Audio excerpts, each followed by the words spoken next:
Hi, wrestling fans. Thanks for clicking the dreaded D Rose report. Just got this in, hot off the press. TNA star Chris Sabin injured his knee last night if you caught Impact during the X Division match, and sources in TNA said the situation doesn't look too good. The injury took place when he landed outside the ring.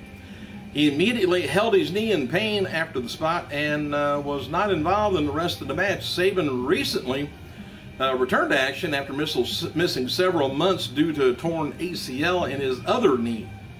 And in an update on Sabin's knee injury suffered last night, Dixie Carter just tweeted the following: Chris Sabin tore his ACL last night in the Ultimate X match on Impact. He's obviously frustrated, but determined to come back ASAP.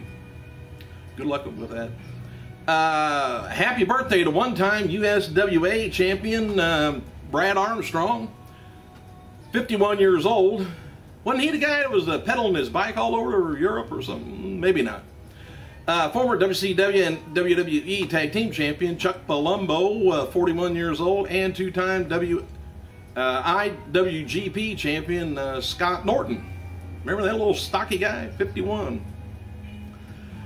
And on this day in history, we lost two personalities in wrestling. First, in 1996, one-time WWF Tag Team Champion Dick Murdoch died at the age of only 49 years old. Murdoch began wrestling in '65, initially known as Don Carson, before using his real name. And secondly, in 2007, WWE Hall of Famer Sensational Sherry Martel died at the age of 49, too. Whew. I hope I'll be okay when I get to be 49.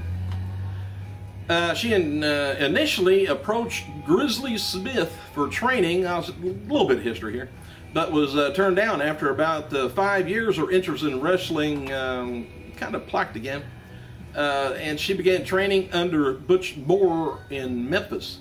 And she underwent further training at the Fabulous Moolah School, during which time she wrestled in Japan, but was kicked out for a supposedly attitude problem. And in mid-'80s, she joined the AWA and would go on to win 3 women's championships in the promotion before signing with WWF 1987. Managed a lot of tag teams and singles too. TNA Knockout Tag Team Champion Eric Young, which is kind of odd for me to say he's the Knockout Champion, Tag Champion. Eric Young stated on Twitter that he underwent throat surgery Thursday to remove polyps. And I think he's had that below. I want to read the article here. Anyway, surgery sucks. He says, I have nothing to eat or drink since last night at 10 p.m. I want to kill somebody right now. My surgery starts in 30 minutes. I'm still in the waiting room, still waiting for surgery. Have no idea how close they are from death, like real Bobby Roode. After 4 hours without food, Robbie E. Impact. Anyway, Young wrote finally on Friday he resumed his daily activities, that his throat surgery feels okay. Since 2004, he has undergone over 15 throat surgeries. I don't think Linda Lovelace went through more than that, you know. Anyway, Jay Bradley, who competed as Ryback, by the way, for WWE in 2008. Rather Ryback. I'm talking about Ryan Braddock. Where I got that from? Well, it's on down here. Anyway, back in 2008 and 2009, he lost to Magnus in the dark match for Thursday's live Impact Wrestling. The match was taped for Explosion. Devon defended TNA television title against Robbie E. Ryan Braddock. I don't know why I said Ryback, but I think it's called dyslexia. I used to be able to pronounce it, but it's always get it turned around. Hey, former WWE champion Maven, remember him? Maven Huffman. He was arrested back in Florida in April on charges of doctor shopping, using multiple doctors to obtain prescriptions to controlled substances. That's because your doctor the one you go to won't give you enough. He gives you the right amount. Anyway, authorities allege that Huffman was using 3 Florida doctors and obtained prescriptions of oxycodone, you might know, oxycodone and hydrocodone, and ended up with about 1,000 pills. I don't think he was selling them, because TMZ reports, that's in everybody's business, that Maven has he completed a 50-day drug rehab program paid for by WWE. And Maven says, WWE saved my life, and he said he would have ended up dead if he hadn't hit rock bottom when he did. He said, I owe WWE my life for helping me through this situation. Now I have clarity and focus and becoming sober, and will never let my family, friends, fans down again. He did say fans, singular, should have been fan down. I don't know how many other fans he's got. Maven, well, good luck to him. And The Miz wrote the following about filming for WWE's new Marine movie this week. He says, guns, fighting, explosions in the first week of filming. Intensity is up. Proud to be in the movie. Chris Jericho continues his suspension countdown on Twitter. He said that Willie Ames and Adam Rich were the stars of the 70 sitcom. 8 is enough. Whatever happened to them? I don't know. I don't know why he brought that up, unless there's just 8 days left.